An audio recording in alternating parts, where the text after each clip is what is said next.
पैसे की जितनी इंपॉर्टेंस है उसको उतनी ही इंपॉर्टेंस देना, क्या वो ग्रीड है या वो नीड है? वो नीड है।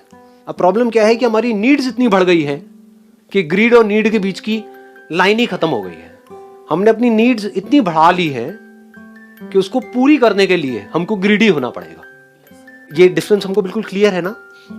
पेट भरने के लिए खा रहे हैं तो वो नीड है, और टेस्ट के लिए खा रहे हैं तो वो डिजायर है। उसको आप डिजायर भी कह सकते हो, ग्रीड भी कह सकते हो। Grid is not just for money, it's for name, fame, sensations, experiences, पता नहीं क्या क्या, किस किस तरह के डिजायर्स हैं, किस किस तरह की जितनी भी हमारी जरूरत है उसके ऊपर जो भी कुछ है वो सब ग्रीड है, वो सब हमारे डिजायर्स हैं। वो डिजायर्स क्या करते हैं? हमारे माइंड को पीसफुल करते हैं, रेस्टलेस करते हैं। तो जिन डिजायर्स को आप अपना दोस्त समझ रहे हो, एक्चुअल में अगर आप डीपली लाइफ को समझोगे वो आपके सबसे बड़े दुश्मन है। हमको क्या लगता है, एक बड़ी तगड़ी एक गलतफहमी माइंड के अंदर बैठी हुई है कि जो डिजायर्स हैं वो बहुत जरूरी है लाइफ में आगे बढ़ने के लिए, कि डिजायर ही नहीं होगा तो काम कैसे करेंगे, डिजायर ही नहीं होगा तो आगे कैसे बढ़ेंगे। जबकि एक्चुअल में लाइफ में आगे बढ़ने के लिए क्या चाहिए होता है? डिजायर चाहिए होता है, समझदारी चाहिए होती है। दो टीम्स हैं आपस में कॉम्पीट कर रही है, मानो एक फुटबॉल का मैच होने वाला है। एक को बोला जाए, उसको पूरा चार्ज अप कर दिया जाए कि तुम्हें अपनी कंट्री के लिए खेलना है, ये करना है, वो करना है, तुम्हें मेडल लेके आना है, ये करना है, वो करना है, समझे? एक तरफ से जो दूसरी टीम है उनको सिंपली बोला जाए कि तुम्हें अच्छा खेल खेलना है, फालतू की चीजें नहीं सोचनी है कि ये करना है, वो करना है, वो करना है, कुछ नहीं करना है, अपनी गेम पे ध्यान दो, यानी समझदारी से खेलो। तो कौन ज्यादा पीसफुली खेल पाएगा और कौन रेस्टलेस होकर के खेलेगा? किसमें प्रेशर ज्यादा होगा? फर्स्ट वाले पे प्रेशर ज्यादा होगा कि अगर मैं हार गया तो इतने करोड़ों लोग देखने वाले हैं टीवी पे, मेरा क्या होगा, मैं किस मुंह से जाऊंगा वहां पर जाकर के अपनी शक्ल दिखाऊंगा। डर आएगा ना साथ में, डिजायर के साथ में डर नहीं आता क्या? जितना डिजायर होता है उतना ही डर भी होता है साथ में। तो ये है तरीका जैसे लोग समझते हैं, बट एक्चुअल में जब जैसे जैसे लाइफ आपको गहराई से समझ आ जाती है तो आपको समझ आ जाता है कि डिजायर एक्चुअल में हमारा कोई दोस्त नहीं है, दुश्मन है। Understanding is a real friend. एक तरफ से एक बंदा है, उसके अंदर डिजायर नहीं है जीतने का, लेकिन गेम की समझ तगड़ी है। कौन जीतेगा? समझ है, सिंपल है ना यार। वो कह रहा है मैं हारूं जीतूं मेरे को फर्क नहीं पड़ता, मुझे अच्छा खेलना है। खेलना is not a desire, it's a need. देखना, ध्यान से समझना, बच्चों के लिए खेलना यानी एक्टिव रहना फिजिकली, वो डिजायर है, नीड है? डिजायर और नीड में फर्क समझ आ रहा है ना? जो भी हमारा बेसिक नेचर है उसके हिसाब से एक्ट करना, दैट इज आवर नीड। उसके ऊपर जो भी कुछ है, जो भी सोसाइटी ने हमारी कंडीशनिंग कर रखी है, चाहे पॉजिटिवली हमको चढ़ाया हुआ है चाहे नेगेटिवली, वो सब डिजायर्स का पार्ट है। डिजायर एंड फियर, ये पूरा एक ब्रैकेट है। तो समझ क्या कहती है?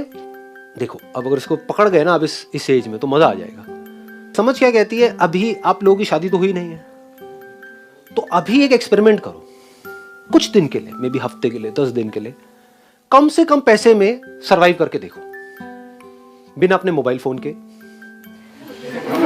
कोई बड़ी बात नहीं है। कोई भी ऐसी जगह पे जा करके एक बार अपने लिमिटेड दायरे से बाहर निकल करके देखो। अभी हम क्या है, वही चार दीवारी में छोटे से घर के अंदर गोल गोल गोल गोल घुसे रहते हैं, वहीं पे घूमते रहते हैं, वहीं पे अपना मोबाइल पे लगे रहते हैं। तो एक्चुअल में देखा जाए तो हम मोबाइल में ही जी रहे हैं, उस बॉक्स में जी रहे हैं। देख रहे हो लाइफ कितनी छोटी हो गई है। ये आपकी लाइफ है, बस ये है आपकी लाइफ, इतनी सी लाइफ है। इसको बड़ा करो ना, कभी बड़ा करके देखो, ट्रैकिंग करके देखो, कुछ ऐसा करके देखो जहां पे आप अपनी लिमिट्स को थोड़ा सा पुश करो और कम पैसे में जी करके देखो, और देखो कि उसमें मजा आता है नहीं आता है। इससे क्या होगा, आपको ये समझ आ जाएगा कि पैसे की जो मेरी जरूरत है, एक्चुअल में जो नीड है, need for money, that is very very less. तो पैसे को आप खुशी से नहीं जोड़ोगे। अभी लोगों ने क्या गड़बड़ कर दी है, पैसे को खुशी से जोड़ दिया है। अब आप पैसे को किससे जोड़ोगे? सर्वाइवल से। पैसा किस लिए चाहिए? सर्वाइवल के लिए। और सर्वाइव करने के लिए मेरी जो जरूरतें हैं वो बहुत ही कम है। आप कहोगे सब कुछ चला भी जाए मेरे हाथ से, मुझे कोई फर्क नहीं पड़ने वाला है, क्योंकि प्रैक्टिकली आप ऐसे कई बार रह करके देख चुके हो अकेले। मतलब कम से कम पैसे में भी खुश कैसे रहते हैं वो आपको डीपली समझ आ चुका है। This understanding will take care of this greed. वो ग्रीड अपने आप ही निकल जाएगी, निकालनी नहीं पड़ेगी।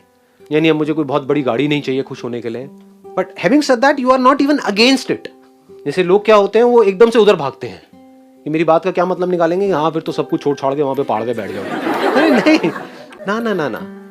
यानी कि अगर अपनी समझ से मैं कोई काम कर रहा हूँ या काम कर रही हूँ, कहीं पे जॉब कर रहे हो, कोई बिजनेस कर रहे हो, कुछ भी कर रहे हो, वहां से पैसा आता है, किस बेस पे आएगा? आपके डिजायर्स की वजह से, आप जो मांग रहे हो उसकी वजह से, आपके काम की वजह से।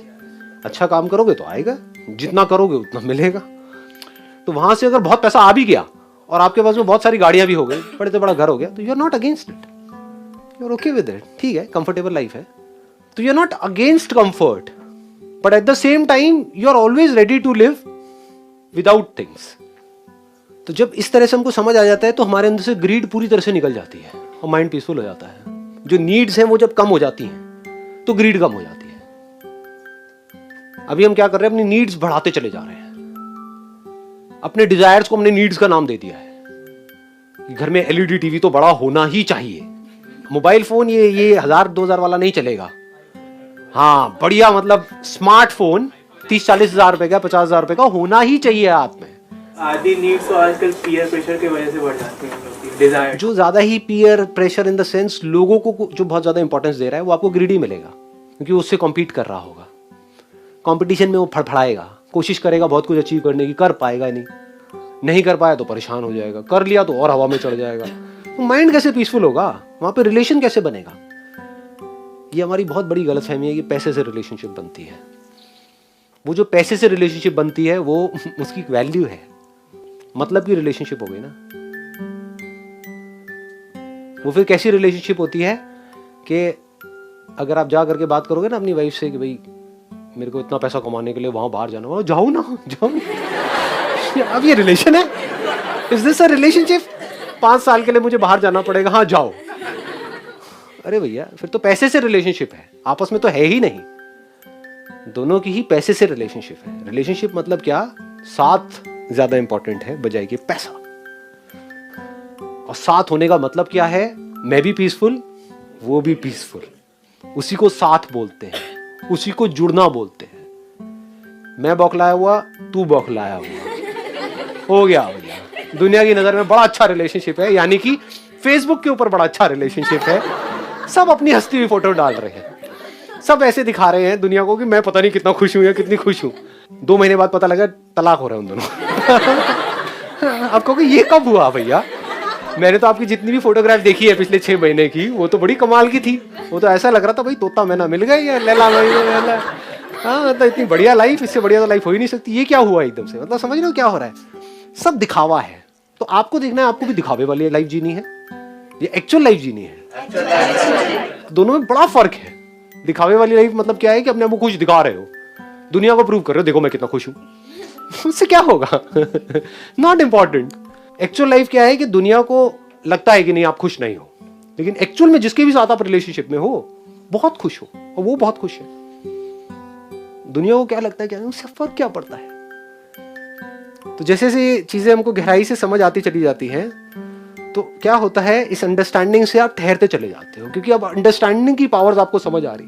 अंडरस्टैंडिंग से आपने अपनी नीड्स कम कर ली, अंडरस्टैंडिंग से आपने अपनी पावर्स बढ़ा ली कि किसी भी काम को समझ करके कैसे वहां से ज्यादा पैसा कमाया जा सकता है। इसके लिए अंडरस्टैंडिंग चाहिए। अंडरस्टैंडिंग से हम अपनी नीड्स को बहुत कम कर सकते हैं और ये देख सकते हैं जितनी नीड्स हमारी कम होती है खुशी उतनी ही ज्यादा होती है। अभी आप इसका उल्टा समझते हो। जैसे हमारी आदत सबकी क्या है, भर देना चीजों को। घर देखोगे अपने सब भरे पड़े हैं। घर क्या है, कबाड़ घर है।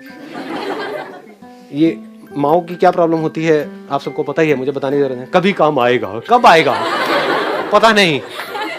हाँ मतलब अभी 2 बच्चे हैं, जब तीसरा आएगा तब काम आएगा। अब कब आएगा तीसरा? ये बात पकड़ में आ रही है? हमारी सबकी आदत क्या है, भर देना अपनी लाइफ को। बाहर हमने चीजों से भर रखा है। अलमारी अपनी जाकर के देखो, भरा पड़ा है, ऐसे ऐसे कपड़े पड़े हुए हैं जो आपको पता है कि आप पहनते ही नहीं हो, पहनते वही गिने चुने हो, लेकिन भर रखा है अलमारी को। घर को भर रखा है फर्नीचर से और हमको लग रहा है इससे खुशी मिलती है।